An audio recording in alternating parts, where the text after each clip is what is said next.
Yuk kita mulai. Kelas ini kelas santai ya, semua orang bisa have fun ya. Maksudnya nggak ada yang benar, nggak ada yang salah. Namanya juga berdiskusi gitu ya. Jadi semuanya bisa berinteraktif.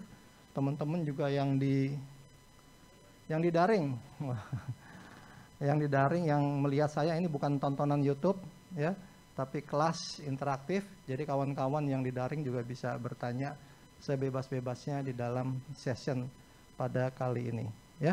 Kalau di sini tidak banyak ya, tapi yang di daring ada banyak ya, ada 100 orang ya, kurang lebih ya.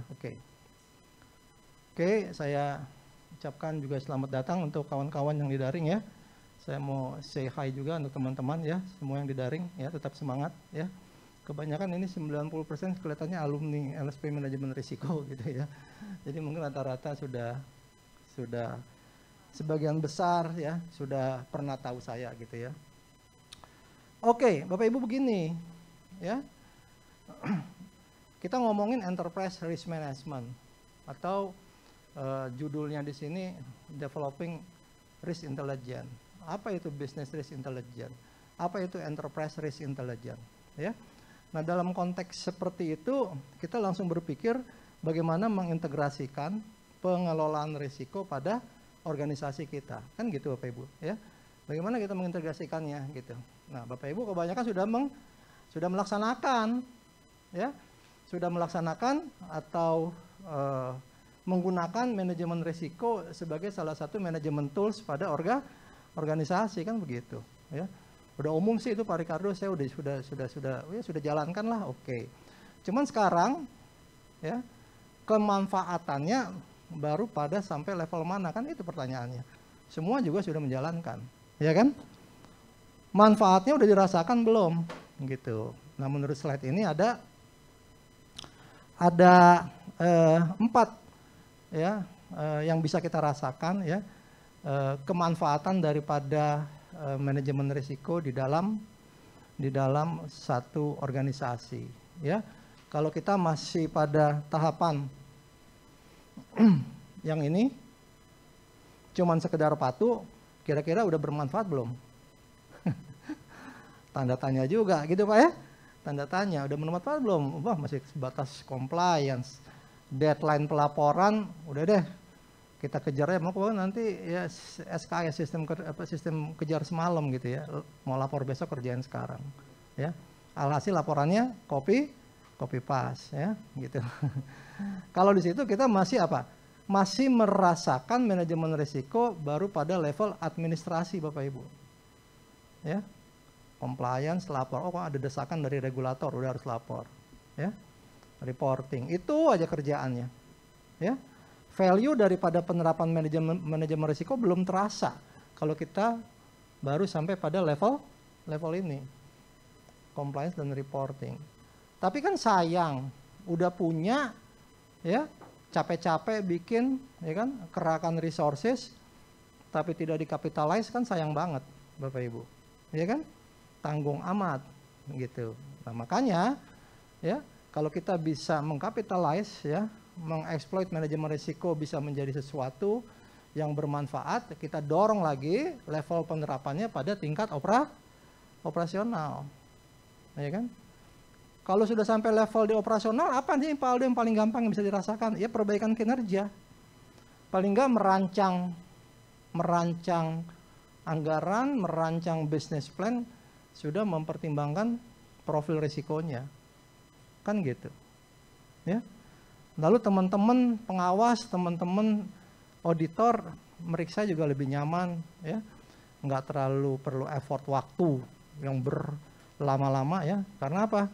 Oh, ternyata si organisasi sudah punya profil risiko. Itu aja kita pakai sebagai sasaran atau audit universe kita ya. Seperti itu Bapak Ibu. Pokoknya kalau sudah sampai di level operasional udah enak deh ya. Udah mulai terasa tuh kinerja kita, mulai merasakan adanya kemanfaatan daripada manajemen risiko, kan gitu Bapak Ibu. Nah, ultimate-nya yang paling kita harus jangan sampai lupa adalah menerapkan atau mengimplementasikan manajemen risiko pada isu strategik.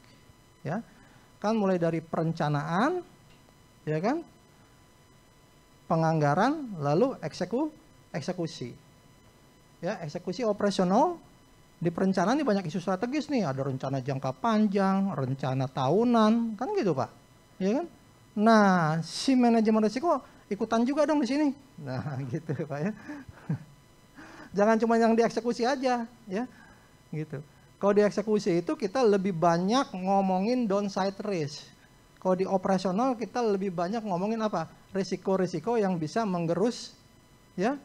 Kita punya target kinerja dalam 1 tahun budget, gitu. Jadi ngomonginnya ya udah negatif risk. Tapi waktu kita ngomongin risiko, melaksanakan ya pendekatan manajemen risiko pada tingkatan strategis, ya kita di sini sudah thinking, ya bagaimana kita bisa ya menggrab opportunity, ya dengan mengelola risikonya ya sejinak-jinaknya, sekecil-kecilnya. Jadi bagaimana kita sudah bisa menggunakan manajemen risiko untuk kita pakai sebagai alat berkompetisi, ya. Jadi kebanyakan organisasi itu suka lupa gitu ya. Kalau saya lihat risikonya ngumpulnya semuanya di operasional, ngumpul semua di operasional.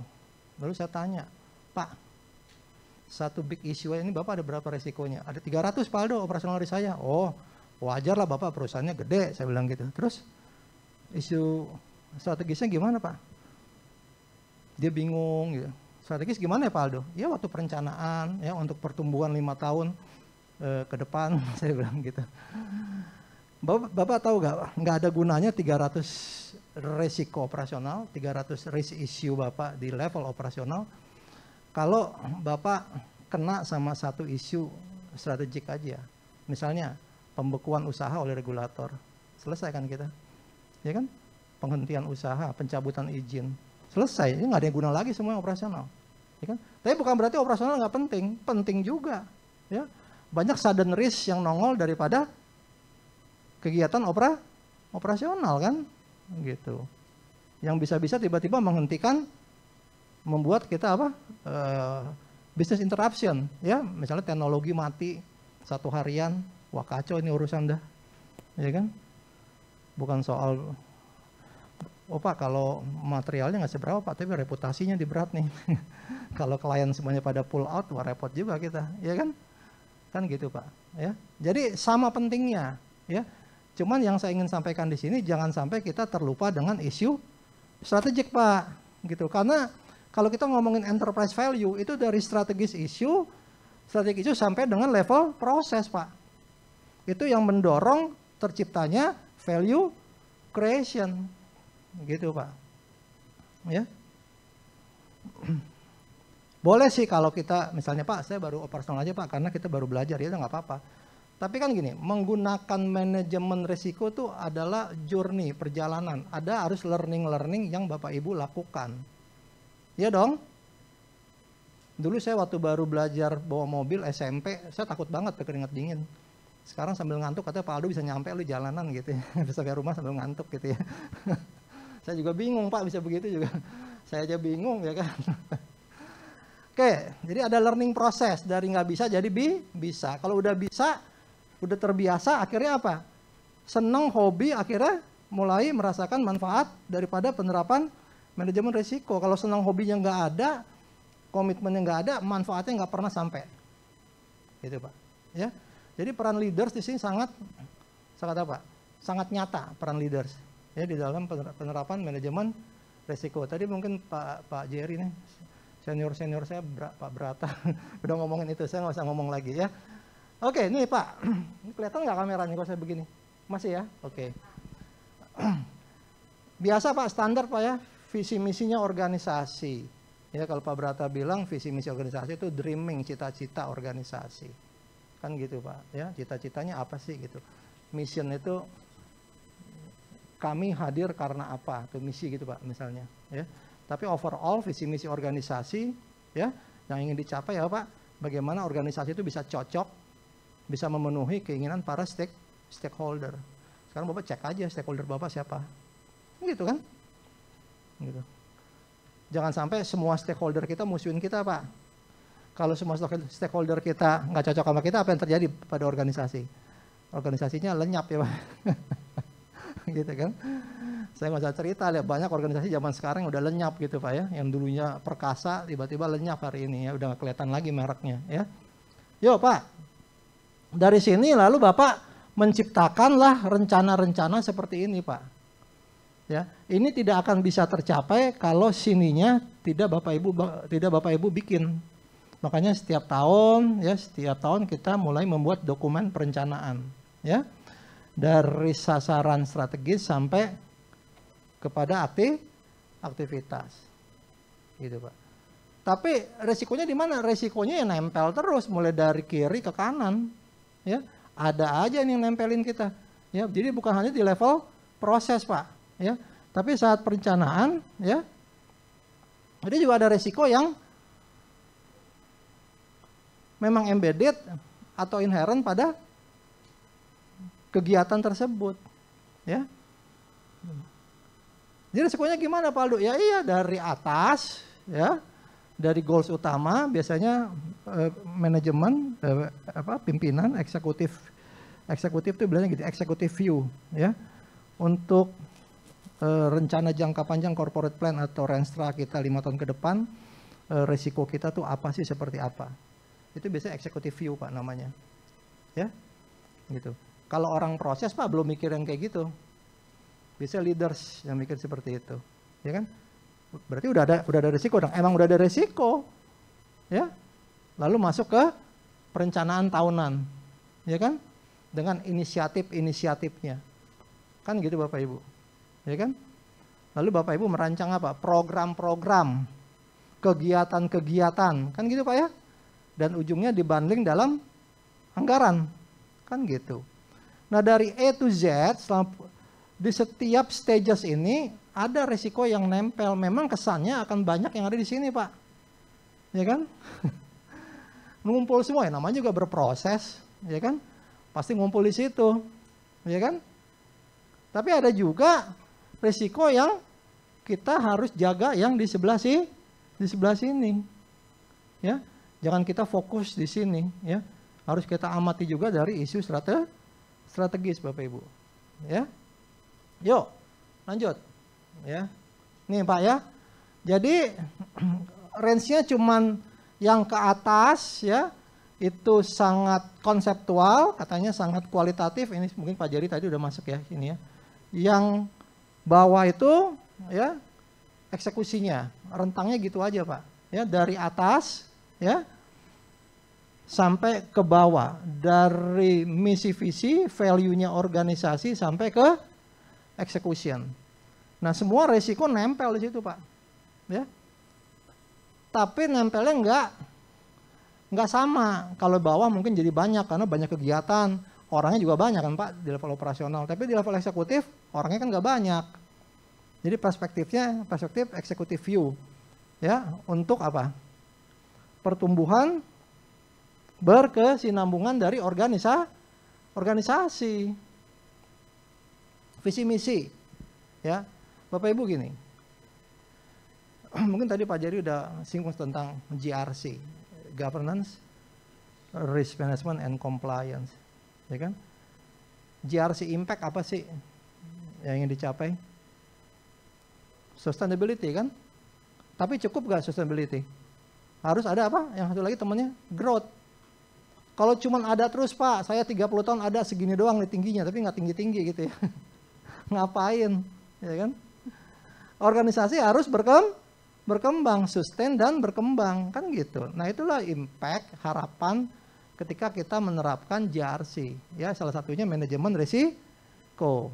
Ya, bagaimana Bapak bisa sustain? Ya, Bapak cocokin. Ya, risiko-risiko apa yang bisa membuat Bapak nggak link sama stakeholder Bapak? Ya kan? Risiko-risiko apa yang bisa membuat Bapak nggak apa nih? Nggak akrab, apa ya namanya? Nggak cocok ya sama stakeholder Bapak Ibu, ya kan? Seperti itu, ya.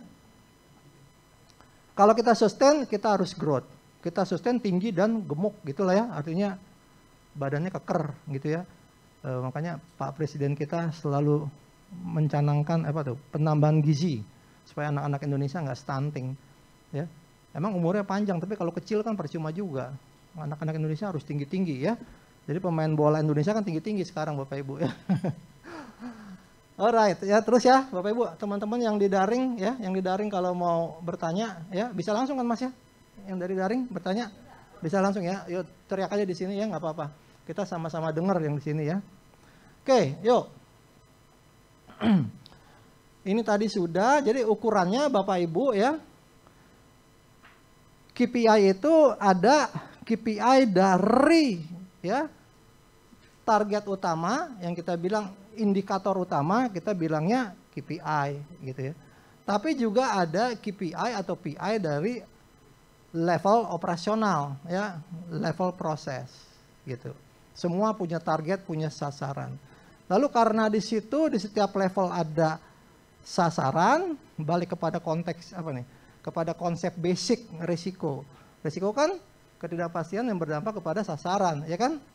Gitu kan? Segala sesuatu yang memberikan dampak terhadap sasaran. Berarti ya, di setiap stages ini ada yang namanya risiko. Di setiap stages KPI, mesti KPI korporasi, KPI atau IQ organisasi sampai ya target kinerja di level operasional.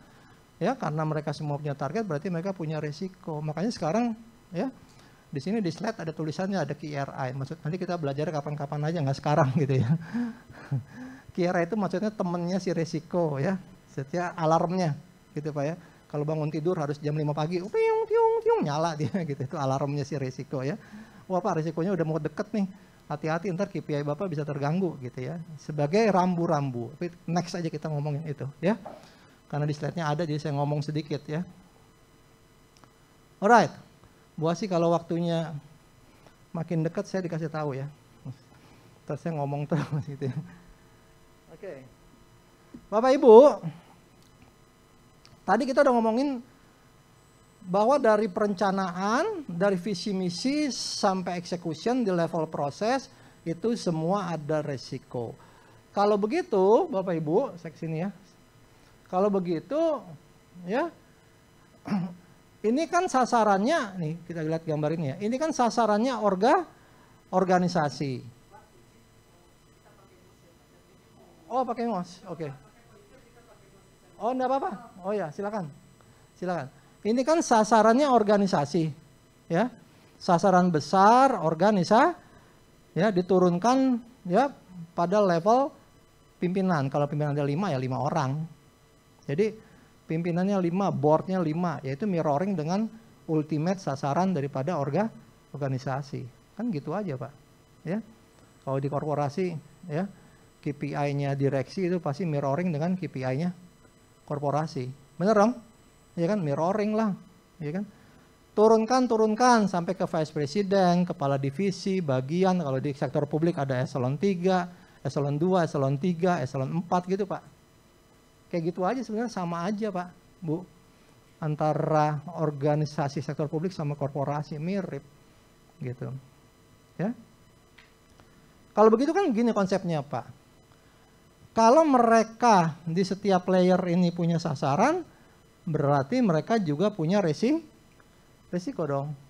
Tadi konsep dasar kan, kalau dulu kita belajar sertifikasi, resiko ngikutin inherent pada sasarannya, inherent pada kegiatan atau fungsinya, kan gitu konsepnya, ya kan? Lah saya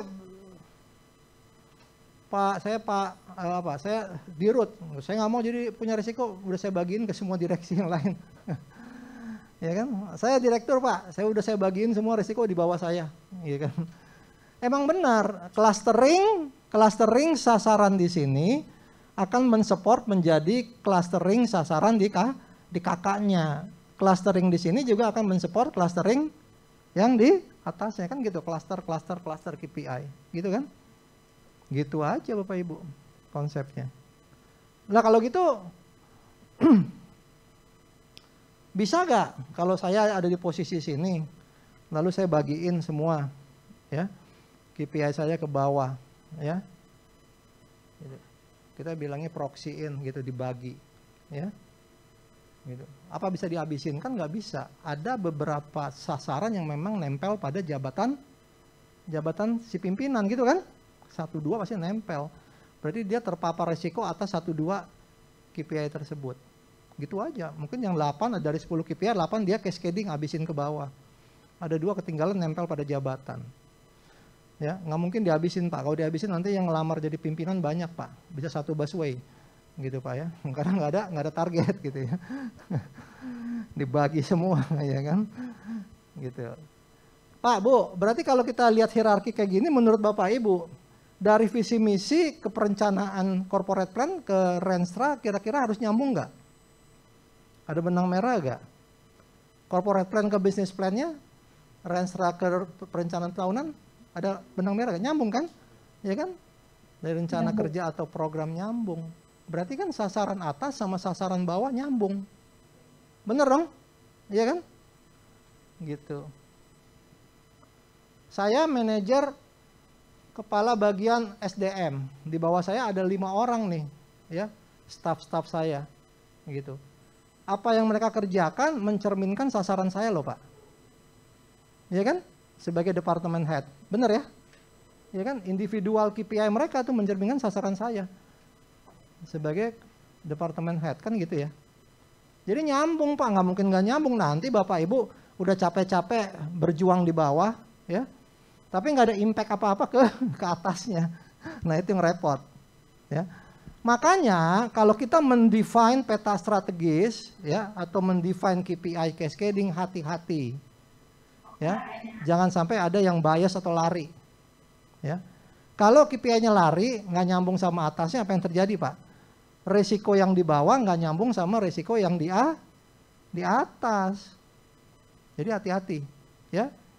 Kalau mengcascading target, ya, gitu, bagi-baginya hati-hati, ya, jangan sampai nggak nyambung sama, apalagi nggak nyambung sama apa, sama corporate plan, nggak nyambung sama visi misinya organisasi, waduh, percuma tiap hari orang masuk kerja, yang dikerjain apa, kan gitu Bapak Ibu. Gimana Pak, dapat ya konsepnya ya, ya, oke, good. Saya terusin, nah. Tadi saya bilang karena sasaran atas sama sasaran bawahnya nyambung, cenderung ya si resiko pada tataran corporate level sampai pada tataran proses itu terjadi yang namanya komunikasi. Ada benang merah Bapak Ibu. Pak, itu kok yang di atas resikonya dikit ya Pak, gede-gede. Ya karena kalau pimpinan level organisasi mereka melihat dalam executive view. Gitu Pak. Jadi nggak banyak isu strategisnya. Nggak banyak Pak, paling 5, 7. Pengalaman saya di bawah 10. Nggak banyak-banyak amat. Gitu ya. Tapi kalau di bawah kok bisa banyak ya Pak Aldo? Ya iya kan orangnya banyakan di bawah nih. Kebetulan banyakan di bawah orangnya. Manajernya banyak, supervisornya banyak, ya kan? Kepala seksinya banyak, kan gitu Pak. Ya kan? Kalau board kan 4 orang, 5 orang. Ya kan? Perception eksekutifnya pasti nggak banyak juga untuk isu strategis Bapak Ibu. Seperti itu. Ya. Tapi intinya apa? Semua orang yang bekerja di tataran proses punya satu misi nggak? Satu visi misi nggak sama direksinya, sama pimpinannya? Punya kan? Nah, makanya sasaran mereka sama sasarannya pimpinan tuh ada yang namanya komunikasi. Terjadi hubungan benang merah, ya nggak mungkin putus, nggak mungkin lari, ya. Makanya resiko, ya, pada the whole organization itu sebenarnya terapa? Kayak rantai Pak, terinterlink gitu kayak rantai, gitu Pak. Mau strategis sampai operasional, ada hubungannya Pak. Gitu. Ya. Bapak boleh nanya Pak? Silakan. Dari mana nih? Dari saya Pak, dari Nawang Pak, PTPP. Oh Nawang, oh Nawang. Ya. Ya. Pak, mau nanya. Kalau nggak salah murid saya ini kalau nggak salah. Kalau kita punya tadi misalnya ada resiko yang di level head ya Pak. Yes. Tapi dia terakumulasi terus menjadikan dalam posisi strategiknya jadi besar gitu. Itu risk owner-nya sebetulnya siapa jadinya Pak? Kadang-kadang itu keputusan-keputusan itu di level head, kemudian membesar contohnya lah, mungkin ya dari kasus Jiwasraya kita bisa melihat sebetulnya itu kan dipecah tuh penggunaannya tuh. Itu kan mungkin di level head-nya atau di level ya di direkturnya ya BOD.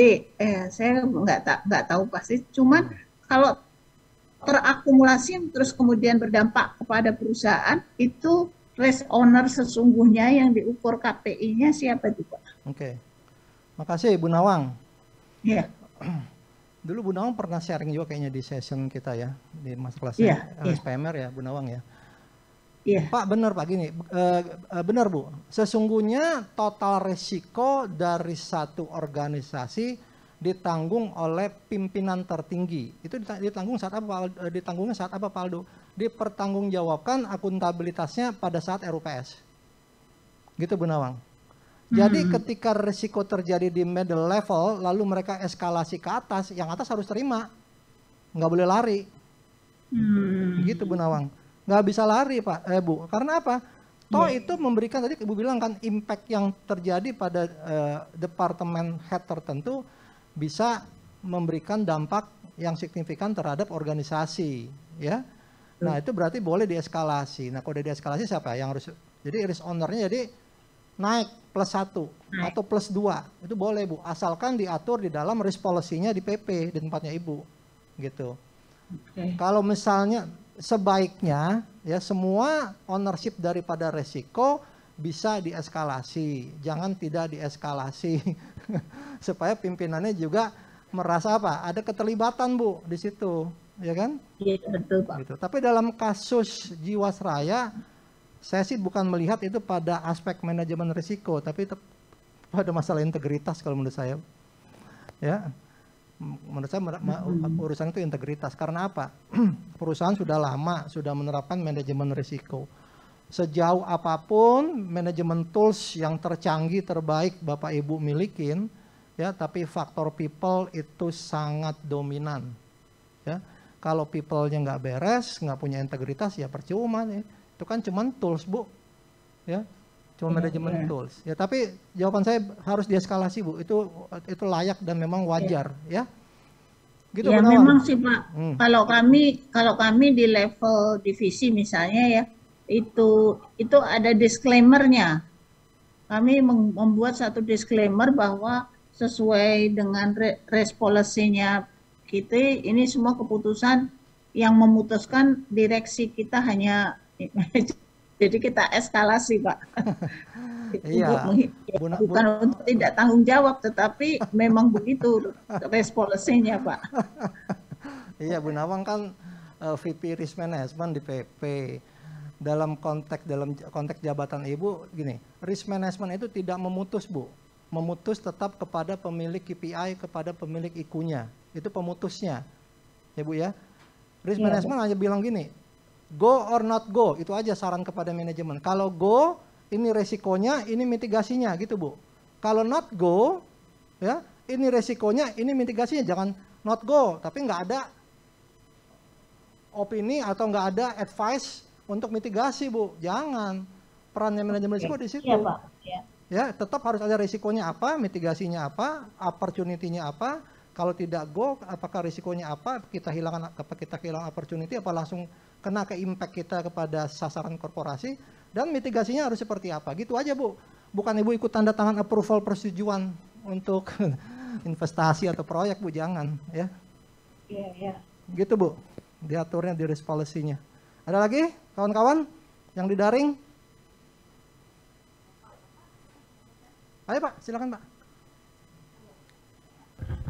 Kalau saya ngelihatnya memang ada yang terbalik dengan Bu Nawang ini. Ya. Setiap level itu kan ada otorisasi masing-masing ya Pak ya. Nah, kalau kasus yang terbalik adalah pada level tertentu, nilai besaran tertentu itu approval ada di level direksi Atas. misalnya. Ya.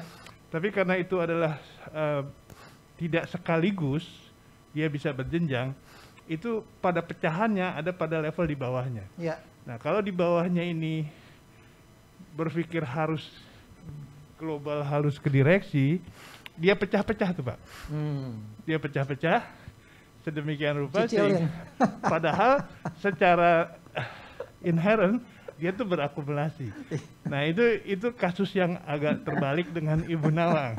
Nah itu juga kan tentu harus dijaga pada sisi pengawasan risikonya Pak. Ya. Ya itu kita perkuat governance-nya Pak kalau seperti itu tata kelola. Ya itu tata kelola itu. Udah nggak ada pilihan lain, ya kan? Memang suka ada yang nakal kayak begitu, ya. Saya juga baru tahu masih ada kayak gitu Pak nakal. Saya pikir tuh zaman 20 tahun lalu ada yang kayak gitu, ya kan? Masih ada yang kayak gitu yang nakal gitu. Ya itu Pak, perkuat aspek governance dan compliance-nya. Itu. Manajemen risiko kan fokus mengadres uncertain, ya. Tapi kayak aspek tata kelola tetap kita serahkan kepada GCG-nya seperti apa, compliance-nya seperti apa, gitu Pak. Ya perkuat aja itunya, nggak ada pilihan sih Pak. Ya. Itu Pak PR-nya orang Indonesia Pak. Ya. GCG-nya tebal, temuan auditornya, KAP-nya satu buku juga sama. Ternyata penerapannya cuma checklist, ya kan? Pak Apri ada punya, Pak Effendi punya, gitu aja. Ya setuju Pak Franciscus, ya kan itu PR ya. Nah peran leaders, itu sangat kental di situ. Artinya apa? Leaders harus mengempower, ya, membangun culture yang bagus pada organisasi. Jadi peran leader sangat penting di situ Pak. Ya, bagaimana merubah mindset dari para pengikutnya, ya kan? Leaders kan direksi aja Pak Aldo, enggak, manajer juga leaders untuk lingkup 5-6 orang yang di bawah dia, ya kan? Departemen head atau kepala divisi juga leaders untuk lingkup para manajer, para kepala bagian atau managers yang di bawah dia, kan gitu. Jadi itu harus nempel, ya. Jadi sentilin juga, tapi empower juga gitu ya. Oke, ada lagi teman.